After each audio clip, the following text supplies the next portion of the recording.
Good morning, everyone. Welcome to our family service today. Nice to have everyone here and there joining us. Hopefully you are all comfortable in your homes and have set up your home altar, your oputsudan, and ready for service. Hopefully you've adorned it with fruits and flowers and obukban rice, bagel, donut, something, piece of pie. And so if you notice here, the giraffe family from last week went home, but the little ones are here still playing.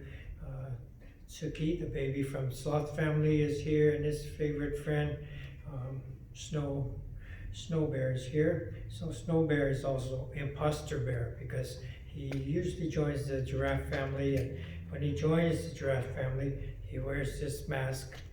And so then nobody could tell he's a bear, and they think he's just one of the giraffe children. So they wanted to stay here and remind everyone they're too young to need masks and things, but they wanted to remind everyone to continue to be careful, wear your mask when you go out, wear your gloves, and make sure you wash your hands when you come in, and always be careful of touching your eyes or your nose or something like that. And so as much as possible, many times a day, you want to wash your hands, and keep each other and keep yourself very safe, okay?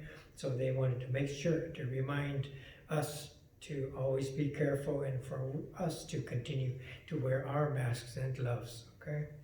So today for our service, we're going to have the reading of the Golden Chain.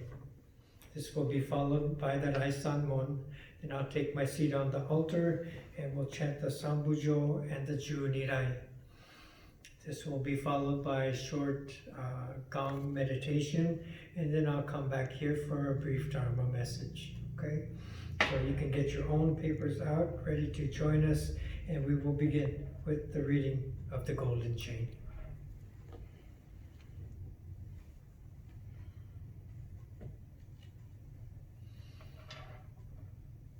I am a link in Amida's golden chain of love that stretches around the world.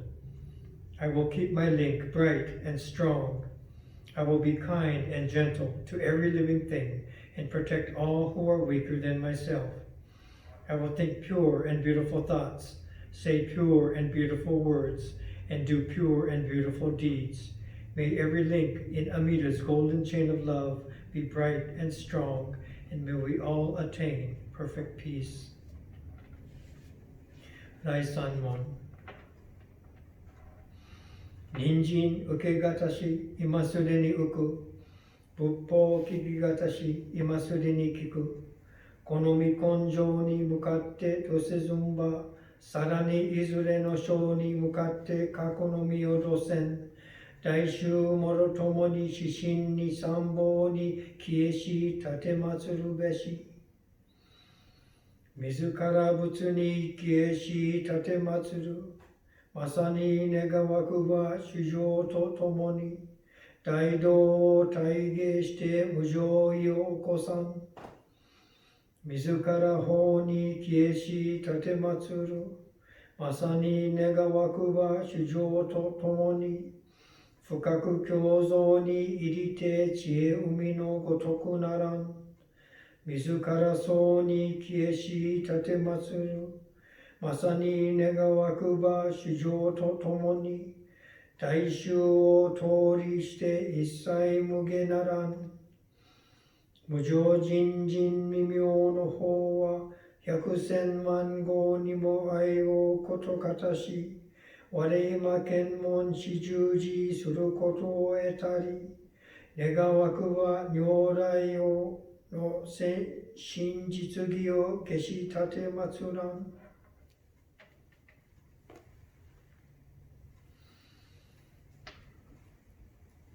ナモアミダ仏、ナモアミダ仏、ナモアミダ仏、ナマンダ、ナマンダ、ナマンダ、ナマンダ、ナマンダ。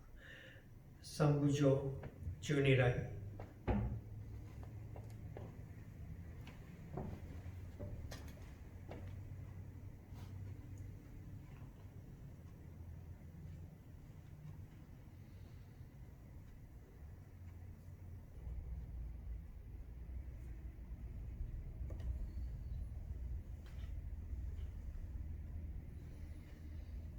Namanda, namanda, namanda, namanda, namanda, namanda, namanda.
silent meditation.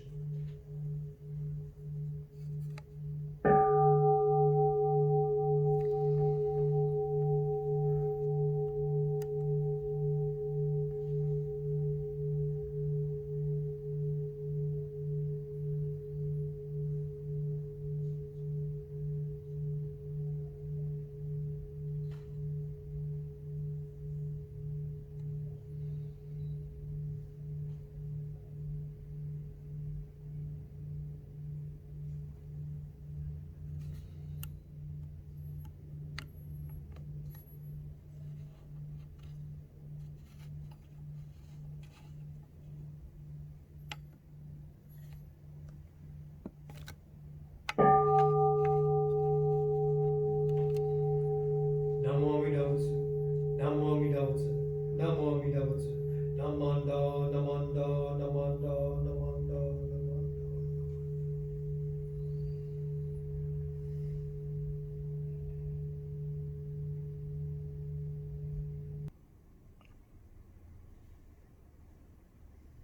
Namanda, Namanda, Namanda, Namanda, Namanda.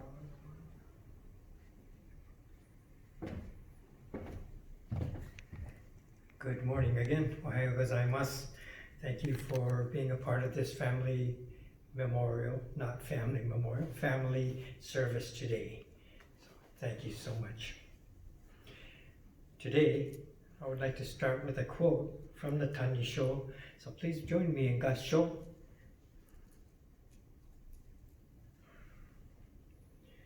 The saying of Nenbutsu is neither a religious practice nor a good act. Since it is practiced without any calculation, it is non-practice.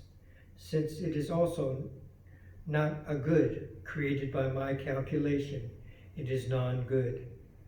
Since it is nothing but other power, completely separate from self-power, it is neither a religious practice nor a good act.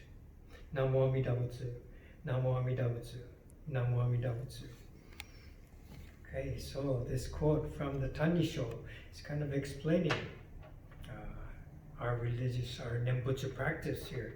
And so saying that removing individual effort, self-power, our own efforts from this equation of spiritual advancement. Okay, it's not what we do, what we practice, how long we say the Nenbutsu, how many times, or our meditation, how long we sit in meditation. None of these advance us towards spiritual awakening. Okay, so the Nenbutsu and any awakened awareness comes from Amida to us, comes from other power, and so this is not something that we gain. We don't gain awareness. It's not an accomplishment, and we receive it. So the distinction between self-effort and coming from other power, not self-power, other power. And this is one of the distinctions of Jodo Shinshu Buddhism. Okay? So a while ago, when we were having our regular services, I remember a time when we had a couple of first-time visitors. A couple of friends were coming to check out a Buddhist temple. So not too old, maybe in their 30s, somewhere in their 30s or so, but they came very much interested in finding a Buddhist temple and exploring, seeing what it was all about. So they said hello at the end of service, and then afterwards, during the coffee hour, they came over and just trying to engage in some conversation, trying to find out something about Buddhism. So they asked me, what did I think were the key points to Buddhism? So asking very directly, and they kind of wanted a quick fix, an easy answer. And so they just wanted to kind of take the gist of Buddhism that they could capture in a few words from me and take it with them. Then they could share it with each other, share it with their friends. But Buddhism is not that easy, There's no easy answer. There's no quick fix. What would you say? What do you say when you talk to someone, maybe a friend, maybe someone at work, a colleague, what do you say when you are asked these kinds of questions about the Buddhist practice or the Nenbutsu teachings? So when you think to consider how would I respond, how should I respond, then we go a little bit more deeply into the teachings and the traditions and what they could mean to us. Okay? What does Buddhism offer to us? What is the point of Buddhism? What is the life of Nenbutsu? So all these things we need to consider a little bit more deeply when we think to respond to someone who's asking for the very first time. I remember a story that my mother told me that she's a Ikebana instructor for numerous years, and during one of the occasions, maybe it was a new student or someone who had just come to the show, or maybe they noticed Buddhist aspects.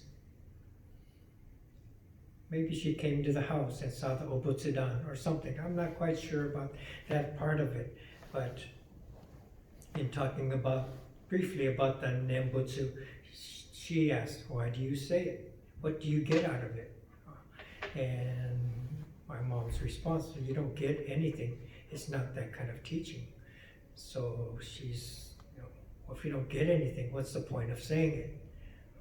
So there needs to be some kind of, what do I get out of saying the Nenbutsu? What is the benefit for me to do any kind of thing, any kind of practice or effort? What's in it for me? And this is the normal response, but it's certainly not the Buddhist response in our temples, right? So really interesting to see or to meet someone who would even ask that kind of question. It kind of puts you back a little bit to even find someone who thinks like that. When we come to talk to Sangha members and things, everyone is comfortable with being here, with just being Buddhist. There was one class that we had when we were in Boise. We would meet every Tuesday evenings in Boise, and we'd have this class session service and then a discussion, and different people would come at different times. So one time a young lady came, and she's clearly in her early 20s. And so she sat during the chanting, and we're talking a little bit, and she goes, so I'm kind of materialistic, I like to buy the latest shoes and clothes and things like that. And if I take this class, will I get to be less materialistic? And so, interesting question that you would have, and maybe more fitting that she was someone young, and she only came that one time.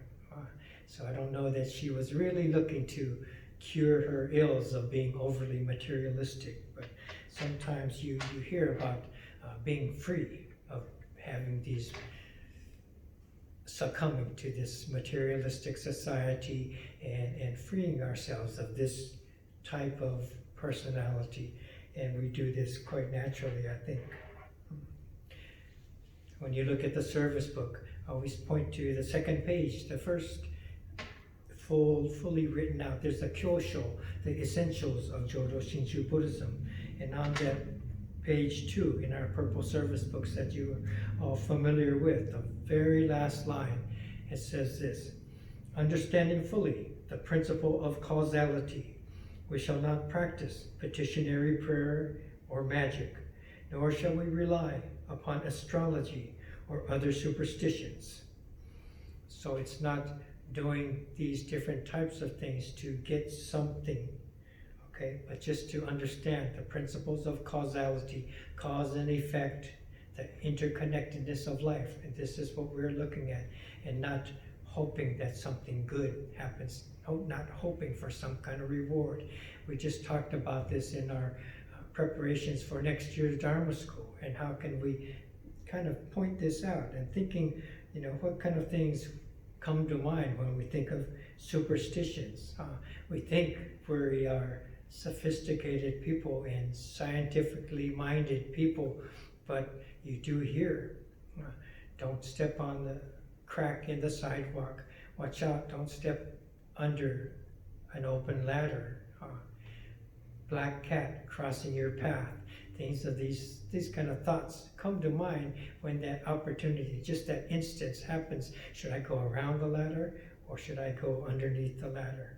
Just in case, I'll go around, right? Bad things happen in threes. Just got in an accident and then I fell off the ladder, and there's going to be one more bad thing going to happen to me. And your good friend might say that. Even your grandma might say something like that, right? And these are clearly superstitions. And we think we're beyond it, but are we really beyond it? Lucky 7, we drive up 4 hours to the casino in Lake Tahoe or Reno, or 2 hours to the Indian casino, and we play, and we have, hopefully, we have good luck. Lucky 7s, right? And all these kind of thoughts come to mind. Maybe we have a certain routine when we go to the blackjack table, or we start to play the slot machine. Maybe we play bingo here, and we have all our, along with our daubers, all our lucky charms to put all around our bingo cards, and this will help us to win, right? And so even though we come to this such an advanced society, we still have these hopes and dreams, calculating mind to make things better. That's something, what's in it for me to do something for this inherent greed that I still have. And if it doesn't happen, anger arises, and all of this superstitions are based on ignorance. So we have all these things. So even on the very first page of our book, it's reminding us, right, to not live that way. Look at causes and conditions that will help you to see causes and conditions, interrelatedness of life, interconnectedness. And when we see this, we see beyond ourselves, beyond our families, and we connect to Amida. Okay?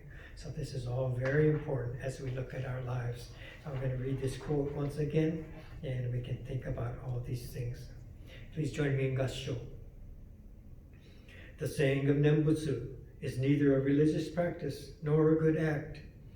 Since it is practiced without any calculation, it is non-practice. Since it is also not a good created by my calculation, it is non-good. Since it is nothing but other power, completely separate from self-power, it is neither a religious practice nor a good act. Namo Amida Butsu, Namo Amida Butsu, Namo Amida Butsu, Namanda, Namanda, Namanda. Okay, thank you very much for joining us. Very appreciative of being able to share service with you again. Please come up in Oshoko here and at your homes to offer your flower petals, pebbles, or marbles. Okay, thank you so much for being here.